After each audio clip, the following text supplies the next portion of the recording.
العالمين والصلاة والسلام على أشرف الأنبياء والمرسلين وعلى آله وصحبه أجمعين. اللهم اغفر وارحم وتجاوز عما تعلم إنك أنت العز الأكرم. رب اشرح لي صدري ويسر لي أمري واحلل عقدة من لساني يفقهوا قولي. أما بعد. Syukur kita kepada Allah Subhanahu Wa Taala yang mana dengan limpah kurnia dan taufik dan hidayahnya memberikan kita keruangan untuk sama-sama meneruskan segala amal ibadat kita, yang mana setelah dikurniakan ibadat tarawih, yang mana kita tahu siang itu ukulnya dengan puasa, malamnya kumpul dengan tarawih. Dan tarawih itu tidak ada pada malam-malam pada bulan yang lain, melainkan malam bulan Ramadan sahaja. Jadi Al-Faqih pada malam ini nak ajak membicarakan mengenai masih berkaitan dengan puasa. Tak tahu ada yang sudah mengulaskannya ke ataupun tidak. Tapi kalau sudah ada yang mengulaskannya, anggaplah ini sebagai satu ilmu murajaah dan kaji. Tetapi tidaklah menceritakan tentang ganjaran pahala, kerana itu semuanya dah maklum. Kerana bulan Ramadan ini amalan sunat bagaikan fardu, pahalanya amal fardu digandakan dengan 70 kali fardu. Itu maklumlah. Cara nak semayang tarawih pun dah sedia maklum. Buat semayang witir pun dah sedia maklum. Ada setengah masjid surau witirnya itu 3 rakaat 1 salam. Tetapi amalan guru-guru kita selalunya 3 rakaat 2 salam. Apa alasannya? Kerana kaedah fiqh menyebutkan banyak perbuatan, banyak ganjaran.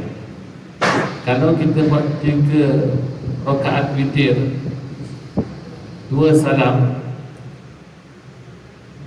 bermakna kita ada lebihkan 3 perkara. Apa dia? Kita akan niat 2 kali. Betul. Kita akan takbiratul ihram 2 kali. Betul. 2 kali takbiratul ihram. Kemudian kita ada beri salam 2 kali. Tapi kalau kita buat 3 rakaat 1 salam, kita hanya niat sekali, takbiratul ihram sekali, dan memberi salam pun sekali.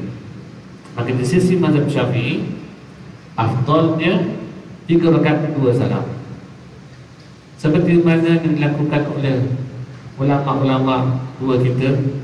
Hanya ustaz-ustaz muda sekarang ni lah yang suka baca hadis. Hanya hadis sebab begini, kan begitu. Tetapi tidak ada, dia bertalaki hadis tetapi tidak bertalaki perbuatan syekh. Ilmu ni diambil dengan 2 cara. Satu talaki kitab, satu lagi talaki perbuatan. Lihat guru buat macam mana.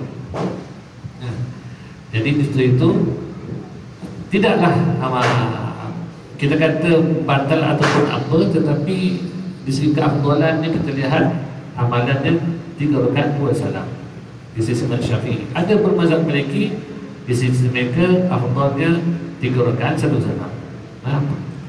Baik, tidaklah malam ini bicara tentang fiqh, tidak bercerita tentang fadail amal, tetapi malam ini nak menyentuhkan bagaimana ada perbezaan puasa awam dan puasa khawas. Jadi saya memang minta malam ni pasang letak whiteboard, sebab lebih nampak dia punya apa, gambaran dia.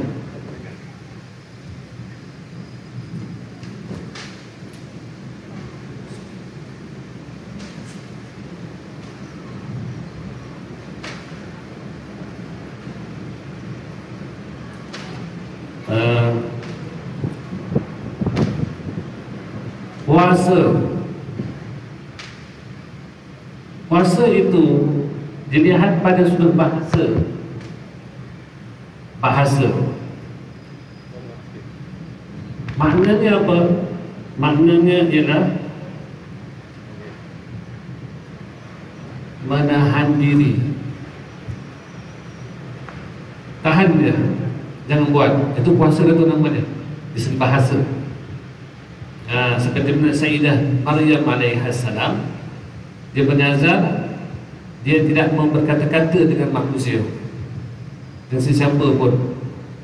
Dia beruzlah, maka itu dia kata jangan puasa. Maknanya di segi bahasa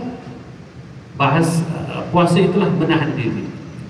Tetapi di segi istilah syaraknya, istilah definisinya, istilah menahan diri dari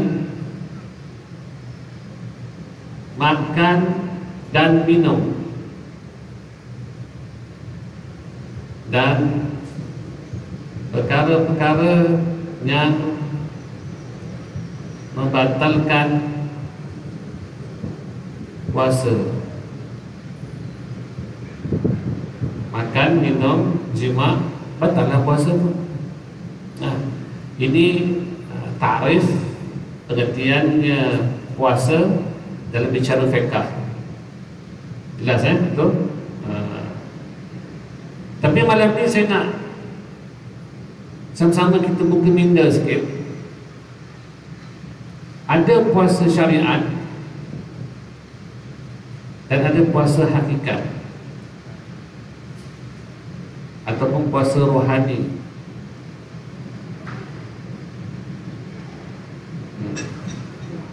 Kita nak lihat di sini macam mana bezanya. Inilah. Sebab apa? Sebab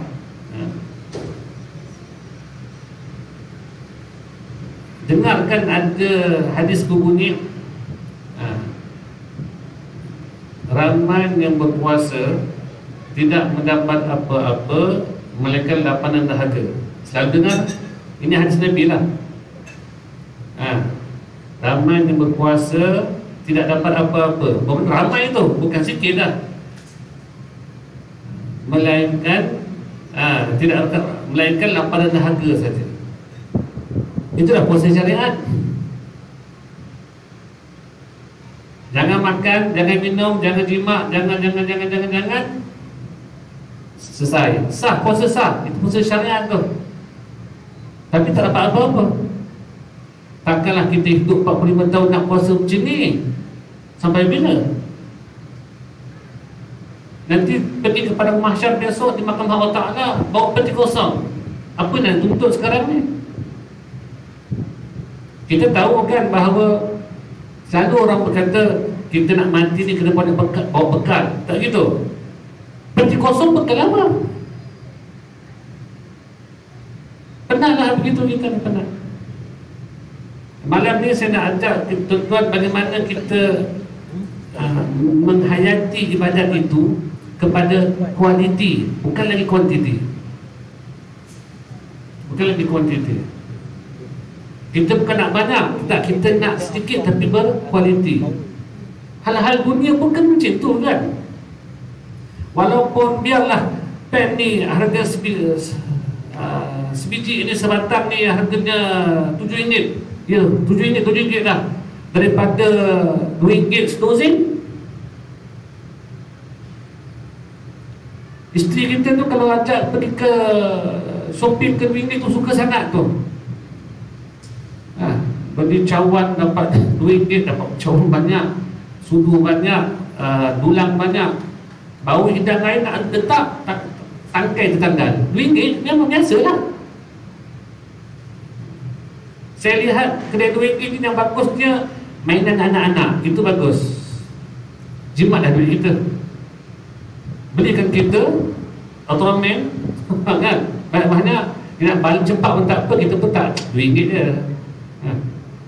Tapi kalau beli kereta yang mahal-mahal RM50, RM100, kereta kontrol sebagainya, kita rasa pedih.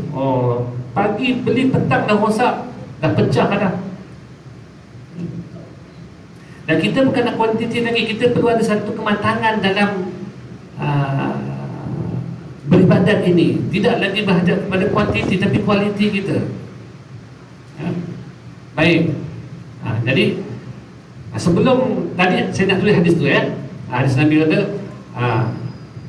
ramai yang berpuasa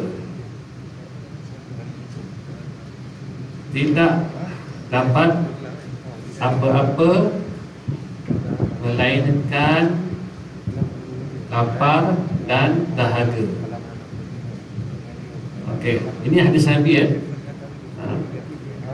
Tuan-tuan lihat hadis ini ada sesuatu yang Nabi ceritakan. Apa dia? Ramai yang berpuasa tu, macam sedikit lah yang betul-betul puasa tu. Ramai yang berpuasa tidak dapat apa-apa melainkan lapar dan dahaga. Ramainya begini rupanya. Nak tanya, dalam pengalaman hidup kita ni, tuan-tuan perempuan tahu tak? Ada orang puasa aurat tertutup, ada tak? Ada. Dia berpuasa tapi tak solat, ada? Ada kan? Kan begitu. Betul lah Nabi cakap tu. Mentang-mentang kita solat, ya.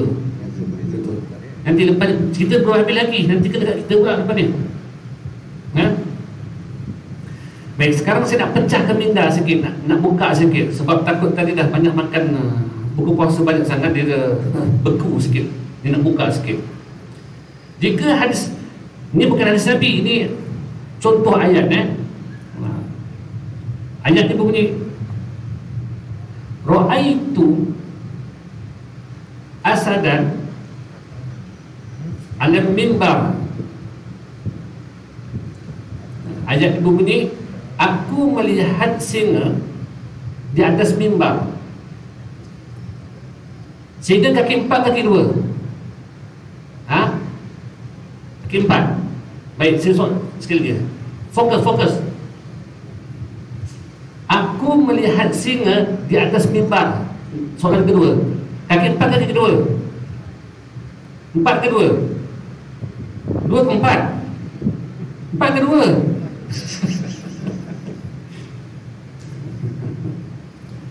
Baik. Macam mana nak tahu ini singa ini singa?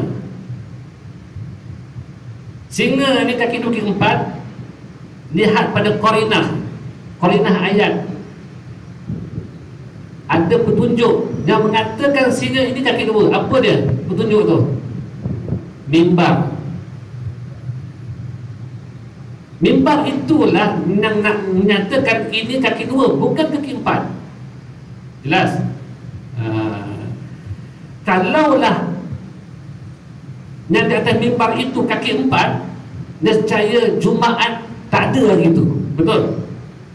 Betul? Kita tak nampak lagi. Nampak kan? Nampak. So dia nak pecahkan ni mimbar ni. Jadi kalau singa kaki 4 naik mimbar, memang tak ada Jumaat lagi tu. Bila kata, kenapa bang cepat balik? Tak boleh, aku sembahyang Zuhur di rumah dia gini. Sebab apa? Rupanya singa naik kaki 4 tu. Bermakna sekarang dah pasti dah, ini adalah bukan kaki 4 tetapi kaki 2. Kaki 2 tu orang. Kenapa panggil singa? Kenapa panggil singa? Kerana garang itu. Kerana Pak Imam dengan singa itu ada ciri-ciri persamaan. Pada apa? Garangnya itu, pada beraninya itu. Dan di segi ilmu balaghah, ilmu sastra bahasa Arab itu, yang nak dijadikan sebagai perumpamaan dengan sifat yang sama dengan imam itu, dia mesti sifatnya lebih. Pak Imam garang, singa pun garang, tetapi mana lebih garang? Mana lebih garang? Singa ke Pak Imam? Pak Imam lebih garang. Baik, cuba kita temukan Pak Imam dengan singa, mana lagi dulu? Siapa lagi dulu? Pak Imam lah. Bermakna ayat ni sah dijadikan perumpamaan singa itu sebagai contoh garang itu kerana singa melebihi garangnya, beraninya. Itu antara syarat nak jadikan perumpamaan itu. Nak jadikan penyumpaan itu. Bermakna fahamlah kita di sini yang ada persamaan singa kaki 4 dengan kaki 2 dan kaki 4 itulah pada sudut karamnya itu, beraninya itu. Jelas? Mana tak beraninya? Makan gaji Pak Imam, makan gaji dengan kerajaan. Atas mimbar dia hentam kerajaan. Masya Allah. Jemaah semua tertunduk. Jemaah tertunduk. Pak Imam hentak tongkat kata kerajaan bla bla bla bla bla. Berani sungguh dia Pak Imam tu. Pengurusi dah kecut dah. Kena panggil aku. Habis aku Pak Imam. Jadi ada sudah apa persamaan pada sifat tu. Justru itu, kalau ayat seperti ini pun tadi tuan-tuan dah macam terkeliru kan, 4224 tu kan. Justru itu bagaimana pula ayat Quran, yadullahu fawqa aydihim, tangan Allah di atas tangan mereka. Faham tangan tak? Kalau tangan letak tangan pada manusia, faham? Faham. Kalau tangan letak pada Allah, faham ke tidak? Kesamaran? Sebab itu kesamaran itu perlu dipecahkan minda kita. Kalau kita sangka tangan yang dibicarakan tangan Allah di atas tangan mereka, bermakna nanti kita sumpah kita dengan Allah tu sumpah-sumpah juga. Allah tangan ada pada tangan juga. Kita tangan, Allah pun tangan juga. Sebab itulah perlu pentakwilan. Bahasa Arab ini ada kalanya satu patah perkataan dengan beberapa makna, kadang-kadang beberapa patahkan dengan satu makna. Belajarlah bahasa Arab. Kadang-kadang bila nak buat kelah Arab, kena buka, tak jadi makan banyak, belajar tidak, kena belajarlah. Baik, jelas. Justru itu di sini hadis ini tadi, kalau dia kata ramai yang berpuasa tidak dapat puasa apa-apa melainkan puasa lapar dan dahaga saja, bermakna inilah puasa syariat. Puasa syariat. Baik, saya ambil kata-kata Imam Ghazali rahimahullah taala. Kata Imam Ghazali, ini Imam Ghazali membahagikan, Imam Ghazali membahagikan kepada puasa itu puasa awam. Dia lah ni, jangan ramai-ramai itu. Kita sepatutnya kita daripada awal Ramadan, awal Rejab dah cuba-cuba tanam pokok-pokok sayur-sayuran, terung, pending, kacang panjang, yang sedang tumbuh dah jadi rumah. Orang flat kata kami duduk apartment flat, mana nak tanam ustaz? Organik ada, dan pasu semua boleh buat. Nak tak nak je. Tujuannya apa? Dan begitu juga kita seminggu sebelum Ramadan tu dah beli beras. Kita makan tak banyak, makan sepaket je lah, 5 kilo. Siap gula dah siap, tepung semua dah ada. Beli tepung ada api tu, yang buat cokodok cokodok udang dah ada, cokodok manis dah ada. Beli jagung kat NSK, 5-6 biji kan, sangat dia sikit, campur dengan tepung ada api tu, goreng buka puasa. Masya Allah, sos ada silik gitu, memang sedap. Kenapa? Kita kalau boleh kita cuba mengurangkan masa keluar rumah. Itu je, bukan apa-apa nak cerita pun. Memang NSK dekat dengan tuan-tuan, tapi nak kurangkan masa ke NSK, ke pasar Ramadan. Kalau orang yang bekerja, macam tuan-tuan kebanyakan bekerja di sini, rumah, pejabat, tempat kerja, surau, masjid, itu yang 3 tempat. 3 tempat. Bangun bensin 2 tempat je. Rumah, surau, surau, rumah, rumah, surau, surau, rumah. Siang-siang nak buat aktiviti apa, dia kata rumah, bini pun tak lain kita. Zuhur asar iktikaf dia kat masjid, selesai. Nanti balik, petang-petang balik, nanti lepas asar balik, tadi isteri apa nak bantu, banculah tepung tu, buat cokodok dan berpuasa. Kamar dah ada, kamar tak payah masak kari.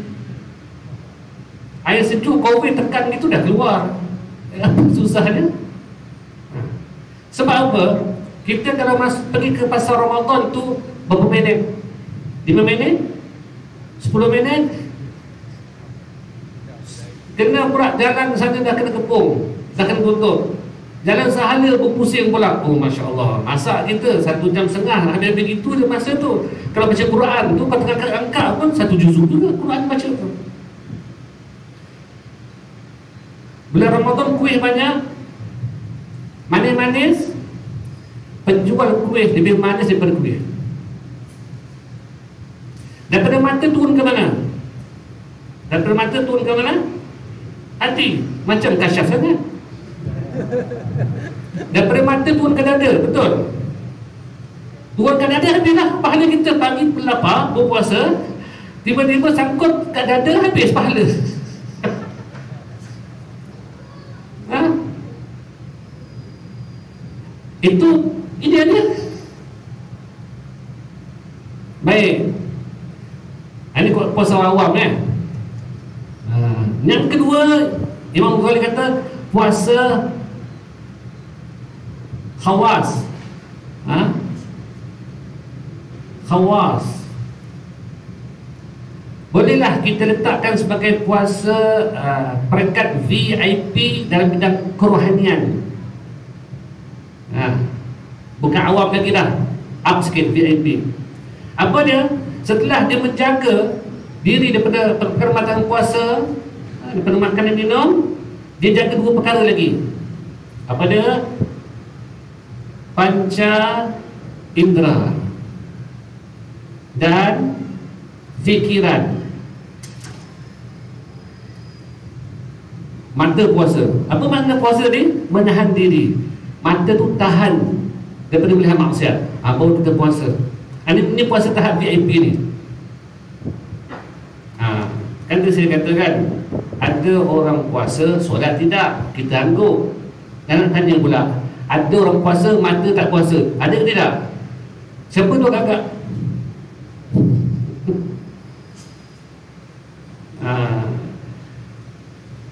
Telinga, tahan telinga, jangan dengar, jangan. Nak dengar, jangan dengar fitnah, umpatan, ngomba. Jangan. Lidah, tahan lidah, jangan mengata, jangan fitnah, jangan bual, jangan cerita pun. Polis ada, SPR ada, SPRM ada, dia kerja orang lah. Kita baca Quran lah. Kan bukan Ramadan ni. Jadi jaga baca indera ni. Kedua, jaga fikiran. Bangun-bangun tidur ni positif je. Fikir nak tolong orang, nak tunaikan tanggungjawab keluarga, isteri, anak-anak, jiran sakit pening kita cuba tolong. Fikir positif saja. Jika bertemu dengan orang yang mengejek kita, menyakiti diri kita, bersiap sedia untuk memaafkan. Itu je. Itulah fikiran positif. Baru dikatakan puasa khawas, VIP. Yang ketiga, khawas. Ini puasa khawas. Ini kita letaklah VIP. Setelah dia jaga seperti mana orang awam jaga, tahan diri pada makan dan minum ke permakanan puasa, dia jaga panca indera fikiran. Yang lebihnya di sini apa dia?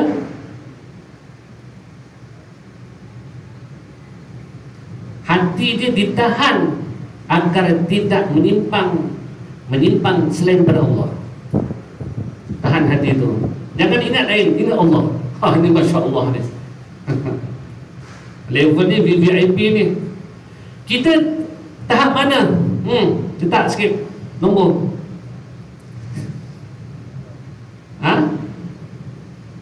Macam tak ada ranking. Tak masuk ranking. Berat tu.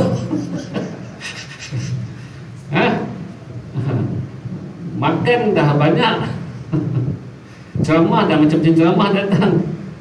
Penat ni macam ni. Habis nak kata nak jumpa Allah bawa bekal. Bekal apa dia bawa sekarang ni? Bekal apa bawa? Tak ada lah kalau begitu. Ni puasa ni.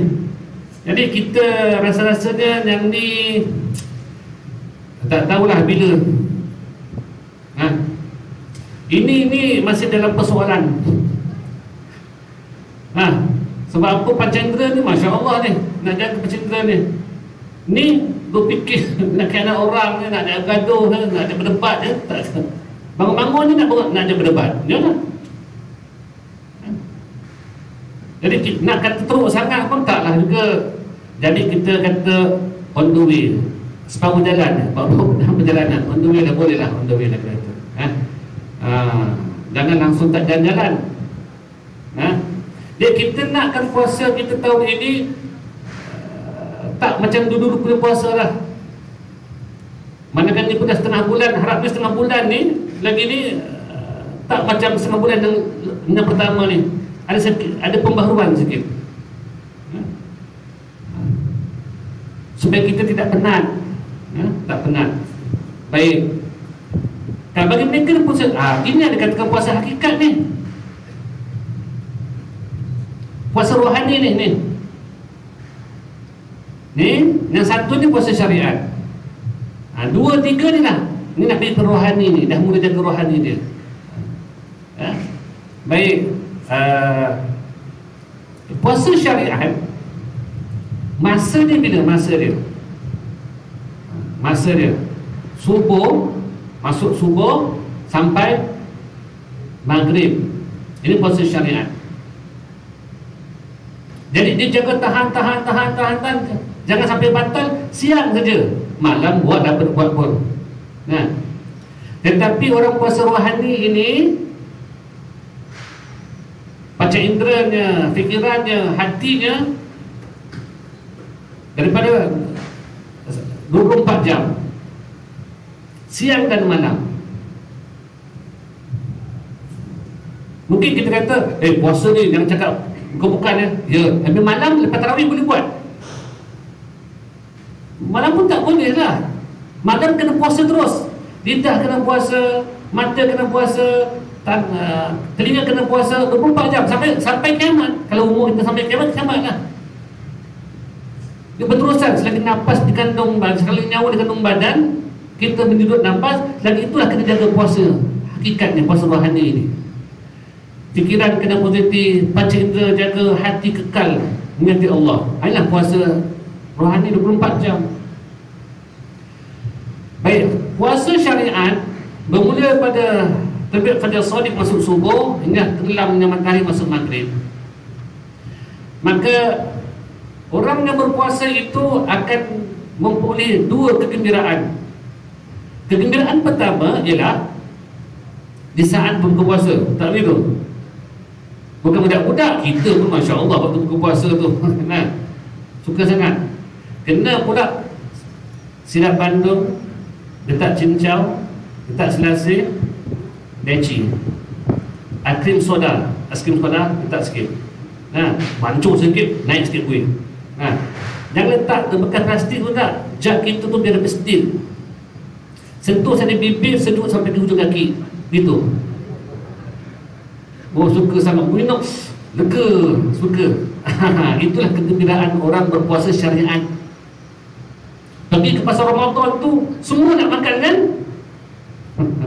Nanti makan banyak nak buang je. Baik. Kegembiraan kedua apabila melihatnya anak bulan Syawal. Dapat tengok anak bulan tu, suka sangatlah. Kalau dulu saya ingatkan di kampung dulu, maghrib isyak tu kadang-kadang jemaah kurang. Sebab tu kurang. Pak Imam terpaksa datang, bukan Pak Imam. Pak Bilal datang sebab dia nak azan. Ada 2-3 orang tu datang, tunggu. Nantinya ramai tu duduk di rumah, duduk depan TV. Tunggu apa? Saya penyimpanmu raja-raja. Dengan ini nak istiharkan anak bulan sudah kelihatan. Dulu sonok. berdetak-detuk kita menjantung nak dengarkan perkhabaran berita tu kan. Mak-mak kita kat dapur risau dah, puasa besok raya ke tidak, sebab apa? Ketupat belum siap lagi, ayam tak tangkap lagi. Malam raya itulah bunyi ayam kena cekik, betul? Ayam tidur kat mana? Atas pokok rambutan. Kaedah nak tangkap ayam di atas pokok ni ada kaedah dia. Tuan-tuan jangan panjat, bermasa dia.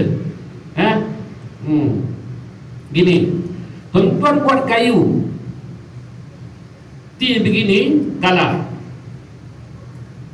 Nampak tu? Ni tip dia ambil ni.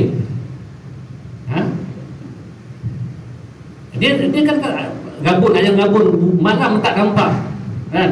Baik, kita jolok perlahan, jolok kat dada dia.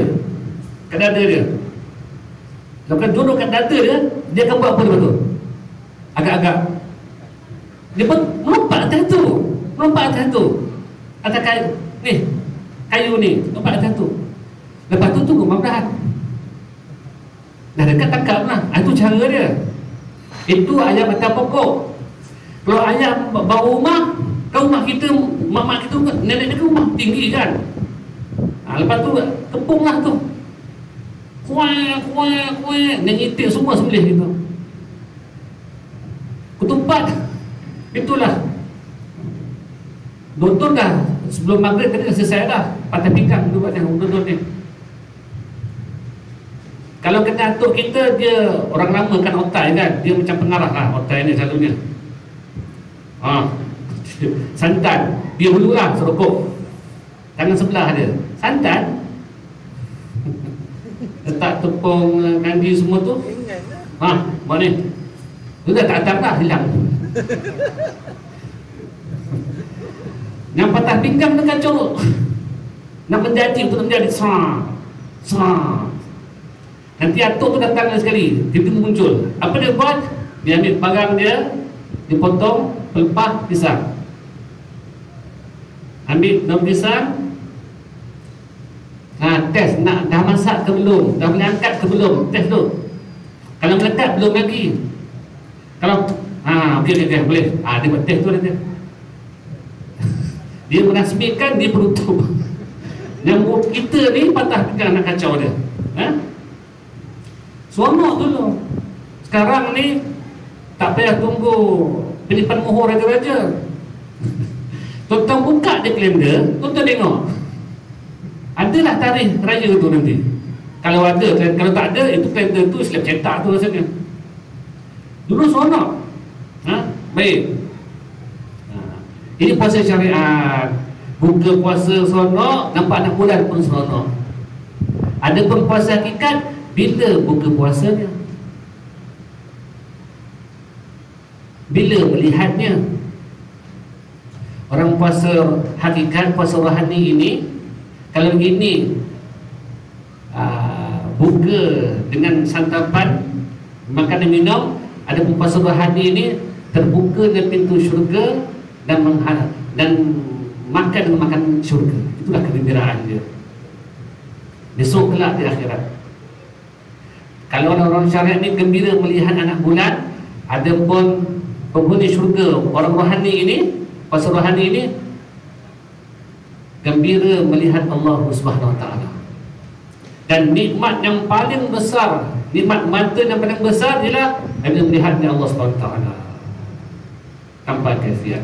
Itulah kegembiraan orang puasa rohani. Jadi justru itu harap-harapnya kita cubalah memperbaiki yang terbaik. Amalan ini tuan-tuan mulia, tentang pahala, tuan-tuan jangan risaukan. Sebab janji Allah itu pasti, sebab dia pemegang janji. Kalau nak kata nak beri pahala 7 kali ganda solat berjemaah, memang dia beri. Tapi kena cukup terma dan syarat tu. Apa terma, apa syarat dia? Wa ma umiru illa liya'budullaha mukhlishina lahu-d-din hunafa. Tidaklah mereka itu diperintahkan melainkan supaya menyembah mereka itu akan Allah Ta'ala dengan ikhlas. Ikhlas ni hati kita ni hening, suci, jernih, tak berabu sedikit pun, hanya untuk Allah saja. Dah, staf bekerja, datang kerja, pasukan biarlah awal, keluar pada masanya, tak tidur, tak mengular. Kalau bos izinkan sembahyang duha, silakan. Kalau bos tak izinkan, tak boleh. Tak boleh sembahyang duha. Sebab bos kata kamu datang sini bekerja, bukan nak jadi abid beramal. Sedangkan kerja tu pun amal dah tu. Kerja tu amal dah tu, berpahala dah. Maka itu lebih besar daripada sembahyang duha. Sembahyang duha kita saja, ataupun ada pun bekerja, kita ada kaitan dengan orang lain. Nafkah pula nanti dengan anak isteri pula. Duha tak ada kaitan dengan anak isteri, tak ada kaitan dengan bos. Tanggungjawab dalam kerja tak ada. Kalau bos tak kasih sembahyang duha, tuan-tuan tak boleh sembahyang duha. Kalau bos open saja, dia kata boleh, cukup cakap sekali boleh pun boleh selama-lamanya. Melainkan kalau bos datangkan balik undang-undang, tak boleh, tak boleh. Itu sunat kan. Ada pun sembahyang wajib tak dapat tidak lah dia kata. Jadi tugas kita adalah laksanakan kerja saja. Tentang gaji itu urusan bos, jangan campur. Jangan campuri urusan bos. Bos beri gaji. Kerja kita sembah Allah, selesai. Jangan campur urusan pahala. Ibadat terus kerana Allah. Jangan campur urusan Allah Ta'ala. Berdakwah saja, jangan campur urusan hidayat. Allah namanya hadi, pemberi hidayat. Jangan campur urusan hidayat. Kita hanya berdakwah saja. Dakwah. Guru pun tugasnya mengajar saja. Jangan campuri tentang urusan faham tak faham murid. Tak faham, ajar lagi. Tak faham, ajar lagi. Sini ke 4 ke 2, 4, 2 ke 4, 2, 4, 2, 2, 4. Tak tahu. Ajar terus. Kita bekerja terus kerana Allah. Kerja itu ibadat. Ada pun rezeki itu urusan Allah. Jangan campur urusan Allah. Kadang-kadang orang berdakwah marah-marah. Orang ni tak faham, ini tak betul, ini tak faham, ini haram dan sebagainya. Kenapa? Sebab dia tak faham urusan dia lah, berdakwah sahaja. Bukan tentang memberi hidayah. Hidayah urusan Allah. Kita kerja sajalah, urusan kita kerja. Rezeki urusan Allah Ta'ala. Petani pergi ke ladang, Allah letakkan rezeki di situ, dia tinggal mengambil dari situ. Nelayan rezekinya di laut, dia hanya pergi ke laut, ambil dari situ rezeki dia. Orang jual pasar malam begitu juga, kat Serambut buka, berapa dapat itulah rezeki dia. Pergi ke Selayang Baru, dan situ-situlah tempat dia, rezeki dia. Orang pejabat lah, masing-masing rezeki dah siap. Kerja ini ibadat, ya, kerja ini ibadat. Rezeki sudah siap, jangan risau tentang rezeki. Rezeki ini datang dengan sebab apa? Dengan istighfar, murah rezeki. Dengan bersyukur, murah rezeki. Rezeki tak disangka kerana takwa. Makin kuat takwa, makin murah rezeki. Rezeki datang dengan apa? Dengan menikah. Contoh kalau rasa sesak rezeki, nikahlah.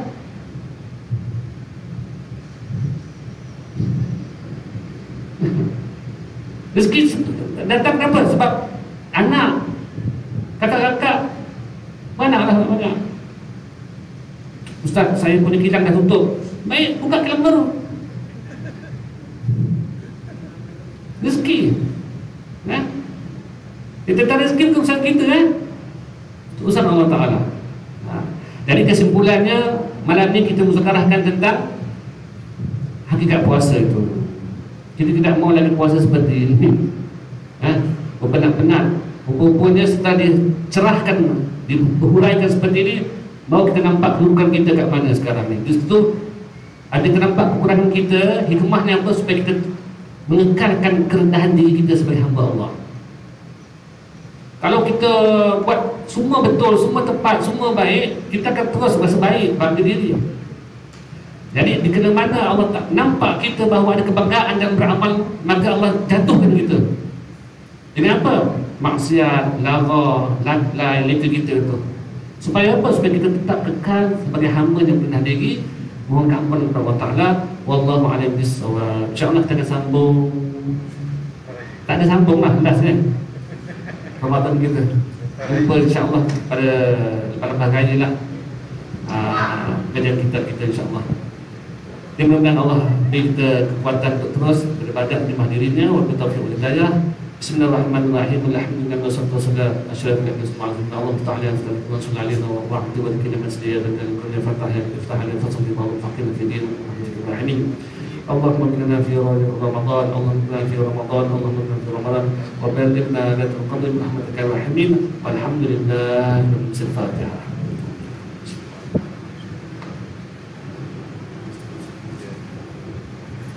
Assalamualaikum warahmatullahi wabarakatuh.